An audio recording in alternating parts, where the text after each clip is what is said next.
Hai teman-teman, ketemu lagi di Ekonomi, channel edukasi seputar ekonomi. Kali ini kita bakal ngebahas tentang kelangkaan atau scarcity yang merupakan alasan utama kenapa kita perlu untuk belajar ekonomi. Di video sebelumnya kita udah ngebahas tentang apa itu ekonomi. Jadi buat teman-teman yang belum nonton, bisa ditonton dulu, video udah aku cantumin di description box. Kelangkaan atau scarcity adalah suatu pemikiran yang merujuk pada anggapan bahwa sumber daya itu bersifat terbatas atau limited resources. Apa yang dimaksud dengan sumber daya terbatas? Dan apa aja yang termasuk dalam sumber daya terbatas?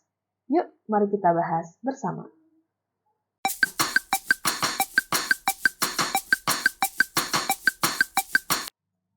Pertama adalah pemahaman tentang sumber daya terbatas. Suatu sumber daya dikatakan terbatas apabila jumlahnya atau kuantitasnya tidak dapat memenuhi kebutuhan manusia dan dibutuhkan effort yang lebih untuk mendapatkannya. Jadi di sini ada hubungan negatif atau berbanding terbalik antara ketersediaan sumber daya dengan kebutuhan. Yang mana diketahui bersama bahwa kebutuhan atau keinginan manusia itu sifatnya tak terbatas. Manusia tidak akan pernah merasa puas atas apa yang dimilikinya, sedangkan sumber daya itu bersifat terbatas. Kalau ngomongin tentang sumber daya apa aja yang termasuk dalam kategori terbatas, mungkin mostly dari kita ya mikirnya ke sumber daya alam yang tak terbarukan. Misalnya kayak batu bara, minyak bumi, nikel, dan seperkawanannya. Tapi sebenarnya sumber daya terbatas ini dapat berupa sumber daya fisik dan juga non-fisik, yang udah kita singgung di video sebelumnya. Kenapa kok gitu? Oke, baik lagi ke kelangkaan atau scarcity. Kelangkaan atau scarcity sendiri itu dibagi jadi dua. Yang pertama ada absolute scarcity atau kelangkaan absolut, di mana ini mengacu pada sumber daya fisik, termasuk di dalamnya sumber daya alam yang tak terbarukan. Dan yang kedua ada relative scarcity atau kelangkaan relatif. Kelangkaan ini terjadi berdasarkan bagaimana kita sebagai manusia itu meletakkan value atau nilai pada suatu sumber daya. Contohnya udara. Menurut kalian, udara itu sumber daya yang terbatas atau tidak terbatas? Jawabannya adalah depends atau tergantung. Udara itu bisa jadi bagian sumber daya terbatas dan juga bisa jadi bagian dari sumber daya yang tak terbatas. Mungkin beberapa dari kalian pasti mikir, wah kok bisa? Udah jelas dong kalau udara itu adalah sumber daya yang tak terbatas. Karena udara bisa dihirup oleh siapa aja. Artinya dia bisa dikonsumsi atau memenuhi kebutuhan manusia. Oke, kalau studi kasusnya seperti itu, saya setuju bahwa udara adalah sumber daya yang terbatas. Tapi kalau ceritanya beda,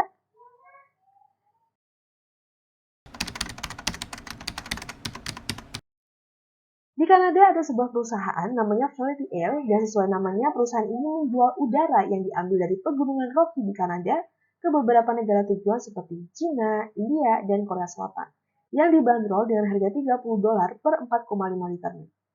Artinya apa? Ini menunjukkan bahwa ternyata udara itu nggak sepenuhnya merupakan sumber daya yang terbatas. Karena pada negara-negara tertentu, terutama pada kota besar dengan polusi yang parah, udara termasuk sebagai sumber daya yang terbatas. Mereka bahkan rela untuk ngeluarin uang $30 hanya untuk menghirup 4,5 liter udara segar. Hal ini juga berlaku pada air di sungai. Kondisi sungai dengan air yang melimpah dan jernih seperti gambar pada sebelah kiri, membuat masyarakat memiliki akses yang leluasa untuk menggunakannya. Berbeda dengan gambar di sebelah kanan, yaitu sungai yang kumuh, penuh dengan sampah, dan tercemar. Tentu keberadaan air bersih menjadi sesuatu yang sangat langka sehingga termasuk dalam sumber daya yang terbatas.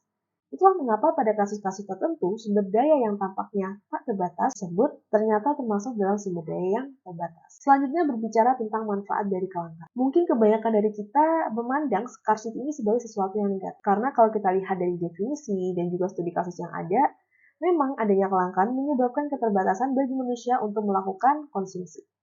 Tapi sebenarnya kelangkaan juga memberikan beberapa dampak positif bagi kita. Kelangkaan membantu manusia memahami bagaimana seharusnya membuat keputusan dalam menghadapi sumber daya yang terbatas. Karena ketika kita dihadapkan pada sumber daya langka atau terbatas, manusia akan mempertimbangkan berbagai pro kontra dari berbagai pilihan dan memilih salah satu yang paling masuk akal di antaranya.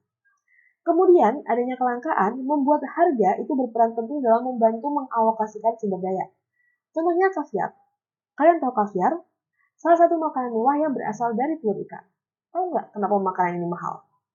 Yap, karena dapetinnya itu nggak gampang. Nggak semua jenis ikan bisa ngasilin telur yang bisa dikategorikan sebagai kaviar, dan ikan penghasil kaviar ini sulit untuk ditemukan. Walaupun sekarang udah mulai banyak dibudidayakan, tetapi prosesnya pastilah sangat nggak mudah. Hal ini menunjukkan bahwa ketika ada suatu benda yang sifatnya itu langka, harga akan cenderung naik. Dan pada akhirnya, hal tersebut mendorong manusia dihadapkan pada pilihan, yaitu untuk menggunakan sumber daya lebih efisien atau mencari penggantinya. Itu tadi merupakan alasan utama kenapa kita perlu untuk belajar ilmu ekonomi. Nah, kalau menurut Cass and Fair dalam bukunya yang berjudul Principle of Economics, menyatakan bahwa ada 4 alasan yang melatar belakangi kenapa kita perlu untuk belajar ilmu ekonomi. Yang pertama adalah mempelajari cara berpikir. Dalam hal ini kaitannya pada 3 konsep dasar, yaitu yang pertama ada biaya oportunitas, sebuah konsep kunci yang digunakan dalam proses pengambilan keputusan, dan konsep ini lahir karena adanya sumber daya yang langka. Definisi dari biaya oportunitas sendiri adalah alternatif terbaik yang kita korbankan ketika mengambil sebuah keputusan. Kemudian ada marginalisme, yaitu berperan dalam memberi bobot, biaya, dan manfaat dari suatu keputusan. Atau secara definisinya, marginalisme ini merupakan proses menganalisis biaya atau manfaat tambahan yang timbul dari suatu pilihan atau keputusan. Dan yang terakhir ada pasar efisien, yang merupakan kondisi suatu pasar di mana kesempatan laba hampir terhapus dengan seketika. Pada dasarnya, alasan pertama ini menunjukkan bahwa ilmu ekonomi mengajarkan kita cara berpikir dan membantu kita dalam mengambil sebuah keputusan. Alasan selanjutnya adalah untuk memahami masyarakat dengan lebih baik. Kondisi perekonomian yang saat ini kita hadapi merupakan hasil dari berbagai ribuan, bahkan jutaan keputusan individu di masa lalu. Ketersediaan lapangan pekerjaan, kondisi lingkungan fisik, kesejahteraan, dan sebagainya merupakan produk dari sistem ekonomi. Keputusan ekonomi tidak hanya membentuk lingkungan fisik, melainkan juga karakter masyarakat. Itulah kenapa alasan kedua kita mempelajari ilmu ekonomi adalah memahami masyarakat. Contoh nyata dari kondisi ini adalah dengan adanya revolusi industri di Inggris yang merupakan sebuah momentum besar yang terjadi selama akhir abad 18 dan awal abad 19. Adanya kemajuan yang begitu pesat di bidang pertanian, manufaktur, dan pembangunan transportasi berakibat pada pergerakan massal populasi Inggris dari desa ke kota. Inilah yang kemudian mendorong para kritikus sosial dan para filsuf di zaman itu untuk mencoba mencari tahu bagaimana keputusan ekonomi ini berdampak pada kondisi sosial atau masyarakat. Seperti siapa yang membangun pabrik-pabrik tersebut, mengapa, dan apa yang menentukan tingkat upah yang dibayarkan kepada para pekerja. Alasan ketiga, yaitu memahami persoalan global. Negara itu ibarat makhluk sosial, yang mana saling membutuhkan satu sama lain.